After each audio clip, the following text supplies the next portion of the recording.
할렐루야! 오늘도 하나님은 찬양받으시기에 합당하십니다.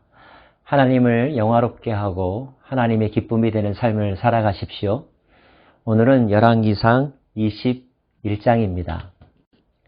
21장은 이렇게 시작합니다. 그 후에 이 일이 있으니라. 그 후란 어떤 사건을 의미하는 것일까요? 20장에서 우리는 북이스라엘이 아람과 싸워 승리한 이야기, 그때 아합 왕이 베나닷을 살려준 이야기, 그것 때문에 하나님께서 진노하시고 선지자를 통하여 아합에게 임할 심판을 경고하신 이야기를 함께 나누었는데요. 그 경고의 일이 있고 난 후에 일어난 사건을 소개해주고 있는 것입니다. 이스라엘 땅 아합의 궁전 옆에 나봇이라고 하는 사람이 가지고 있었던 포도원이 있었습니다. 아름답고 넓었던 것 같습니다. 아합은 그 포도원이 탐이 났습니다. 그 포도원을 자신의 뜻대로 개발하고 싶었던 거지요. 그는 채소밭을 만들고 싶었다고 말합니다. 나봇에게 그 포도원을 팔라고 말합니다.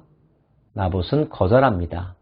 조상 대대로 물려받은 유산이었기 때문에 함부로 팔 수 없었던 거죠.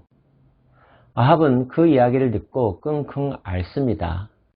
감히 왕의 제안을 거절했단 말일까? 자존심이 상할 수도 있었겠고요.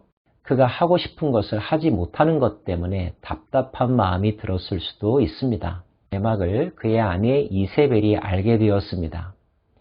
이세벨은 자초지종을 듣자 해결사를 자처합니다. 그의 아내 이세벨이 그에게 이르되 왕이 지금 이스라엘 나라를 다스리시나이까? 일어나 식사를 하시고 마음을 즐겁게 하소서. 내가 이스라엘 사람 나봇의 포도원을 왕께 드리리이다 하고, 당신이 왕인데 못할 게 무엇이 있느냐, 이런 말이겠죠. 걱정하지 말고 기다려라, 내가 해결해 주겠다 말합니다. 문제는 그 방법이 정당하지 못했다는 것입니다. 요즘 말로 하면 공작을 꾸밉니다. 이스라엘 땅의 장로들에게 편지를 보냅니다. 그리고 나봇이 하나님과 왕을 저주했다는 거짓 소문을 퍼뜨리게 하고 유죄 판결을 이끌어내고 결국 나봇을 돌로 쳐 죽입니다. 무리가 그를 성읍 밖으로 끌고 나가서 돌로 쳐 죽이고 이세벨에게 통보하기를 나봇이 돌에 맞아 죽었나이다 하니, 결국 선량한 사람 나봇은 이세벨이 꾸민 정치 공작의 희생양이 되어서 죽음을 맞이하게 되었습니다. 그리고 나봇의 포도원은 이세벨의 계략대로 아합에게 넘어가게 되었습니다. 아합이 나봇이 죽었다 함을 듣고 곧 일어나 이스라엘 사람 나봇의 포도원을 차지하러 그리로 내려갔더라. 정말 무서운 일이 아닐 수가 없습니다. 없던 사실을 꾸며내고 거짓 증인을 내세워서 아무런 죄가 없는 사람을 졸지에 중형을 받을 죄인으로 만들었습니다. 그리고 그의 모든 것을 빼앗아 가려고 하죠. 진실은 도대체 어디 간 것이며 정의는 어디로 사라진 것일까요?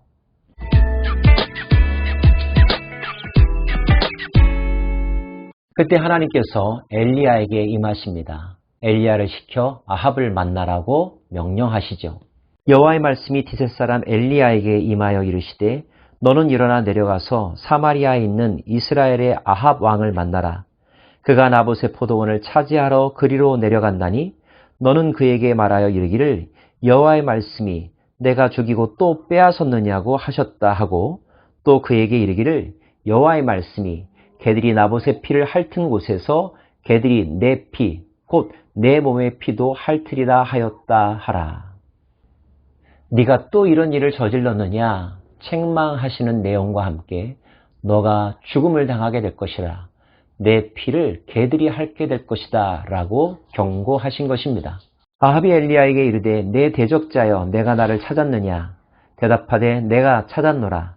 내가 내 자신을 팔아 여호와 보시기에 악을 행하였으므로 여호와의 말씀이 내가 재앙을 내게 내려 너를 쓸어버리되 내게 속한 남자는 이스라엘 가운데 매인자나 노인자를 다 멸할 것이요 또 내 집이 느밧의 아들 여로보암의 집처럼 되게 하고 아히야의 아들 바하사의 집처럼 되게 하리니 이는 내가 나를 노하게 하고 이스라엘이 범죄하게 한 까닭이니라 하셨고, 이세벨에 대하여서도 여호와께서 말씀하여 이르시되 개들이 이스라엘 성읍 곁에서 이세벨을 먹을지라. 아합에게 속한 자로서 성읍에서 죽는 자는 개들이 먹고 들에서 죽은 자는 공중의 새가 먹으리라고 하셨느니라 하니. 여로보암과 바사의 집안이 어떻게 망했습니까? 반란에 의하여 죽음당했습니다. 그와 똑같은 죽음을 당할 것이라고 하나님은 엘리야를 통하여 아합에게 경고하신 것입니다. 이세벨도 비참한 죽음을 맞이할 것이라고 분명하게 말씀하셨습니다. 사실 내용을 보면 아합보다 더 악독한 마음을 품고 행악을 저지른 사람이 이세벨임을 알 수 있지요.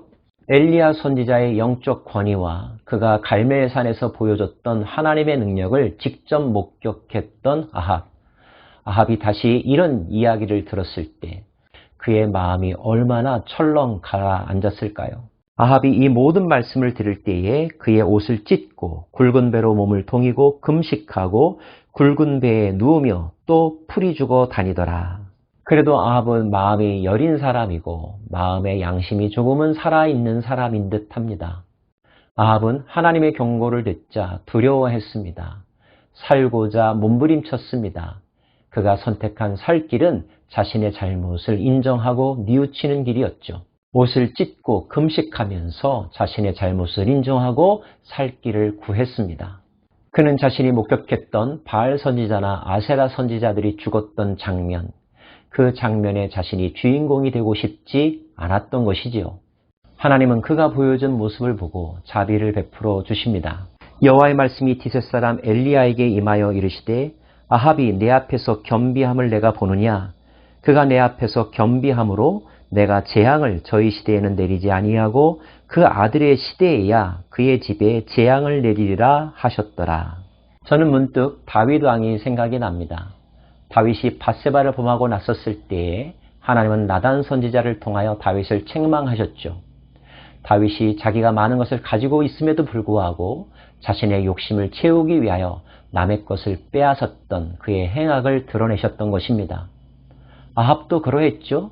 자기 것에 만족하지 아니하고 다른 사람의 것을, 그것도 부정한 방법으로 쟁탈하려고 했다는 것, 공통점이 있습니다. 하나님은 자신이 준 권력과 지위를 이용하여 악을 행하는 것을 몹시 싫어하시고 그 부분을 징계하신다는 사실을 우리는 알게 됩니다. 나단 선지자의 경고를 듣고 다윗이 철저하게 회개하면서 눈물을 흘렸죠. 아합도 회개하며 눈물을 흘립니다. 하나님께서 다윗에게 자비를 베풀어 주셨죠. 내가 너는 용서하겠으나 그 아들이 죽으리라. 아합에게도 말씀하십니다. 내 아들이 죽으리라. 내가 너희 시대는 재앙을 내리지 아니하고 내 아들 시대에 심판하리라 라고 말입니다. 잘못을 저질렀을 때 살 길은 철저하게 회개하고 뉘우치며 하나님께 용서를 구하는 것, 그것 외에는 없다는 사실을 깨닫게 됩니다. 그럼에도 불구하고 어떤 경우에는 그가 저지른 죄의 경중에 따라서 그의 후손들에게 그 심판이 임할 수도 있다는 것, 다윗과 아합의 예를 통하여 또한 우리는 깨닫게 되죠. 그러므로 최선의 것은 하나님이 싫어하는 일, 하나님이 악행이라고 여기시는 것들을 하지 않는 것입니다. 하나님께서 자기에게 맡겨주신 지위와 권한을 남용하지 않는 것, 자신보다 가난한 자, 연약한 자, 힘이 없는 자를 착취하지 않는 것, 하나님의 공의를 왜곡시키지 않는 것, 이것이 하나님께서 원하시는 삶의 모습입니다. 만약에 그렇게 하지 않는다면, 그리고 잘못을 반복하여 행한다면 하나님은 반드시 책임을 물으실 것이며 그 책임은 자기 자신이 또는 자신의 후대에도 미칠 수 있다는 것, 우리는 엄숙히 마음에 새겨야 할 것입니다. 더군다나 자신의 욕망을 위하여 다른 사람의 피를 흘렸다면 그 핏값을 하나님은 반드시 찾으신다는 것, 물으신다는 것, 두렵고 떨림으로 기억해야 할 것입니다. 사랑하는 여러분, 우리는 오늘도 많은 사람들과 관계를 맺으며 또 비즈니스를 하며 우리의 꿈과 계획을 성취하려고 노력하는 삶을 살아갑니다. 그런데 꿈과 목적에 집중하다 보면 자신도 모르는 사이에 남의 영역을 침범할 때가 있고 또 남의 가슴에 대못질을 하는 일을 할 때도 더러 있습니다. 의도하지 않게라도 말이죠.